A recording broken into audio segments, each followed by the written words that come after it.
to play host to this summit. It was supposed to be chaired by the chair of the Africa Union, the President Mohamed Ghazani of Mauritania. But 3 days ago, he called me and instructed me to also chair this meeting.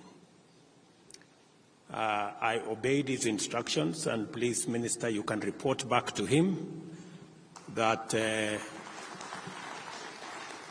I was not only the host, but I chaired the meeting very efficiently. It ended actually ahead of time.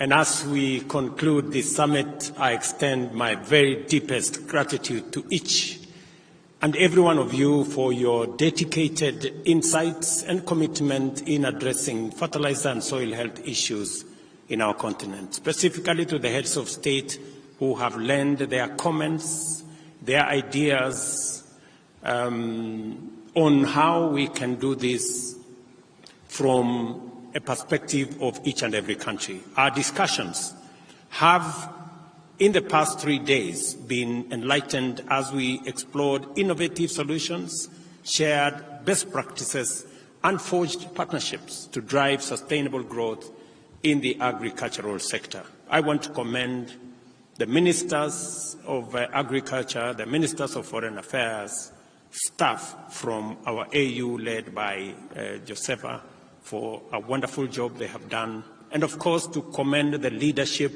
of Mohamed Faki, our chair of Africa Union Commission, for facilitating this whole exercise and making the outcome of this summit what it is. The summit focused on soil degradation, sustainable soil health, accelerating inclusive agricultural transformation, ending hunger, malnutrition, and poverty of our growing populations. We have made significant commitments in the areas of fertilizers, soil health, and financing. I believe these commitments will greatly contribute to achieving the Africa we want, as outlined in the AU Agenda 2063.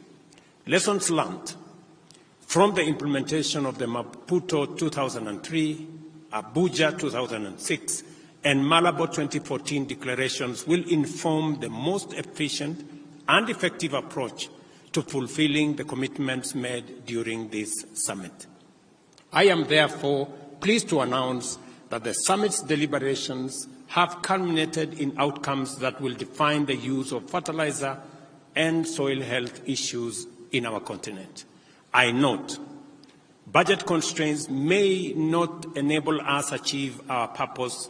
Consequently, it is imperative for our government to create an enabling environment to attract more private sector investments, and I call upon the Africa Union Commission and Africa Union Development Agency, NEPAD, to support member states to implement the commitments we made in the Nairobi Declaration. Additionally, we call upon the private sector to increase investments in Africa's fertilizer industry and promote sustainable soil management practices. Finally, we appeal to our development partners to support governments and regional economic communities in adopting best practices in fertilizer use and soil management. I urge my fellow heads of state and government to collaborate closely in implementing the endorsed 10-year plan for sustainable soil health at the domestic level. I thank all AU member states, the Africa Union Commission, and members for their contribution to the success of this summit.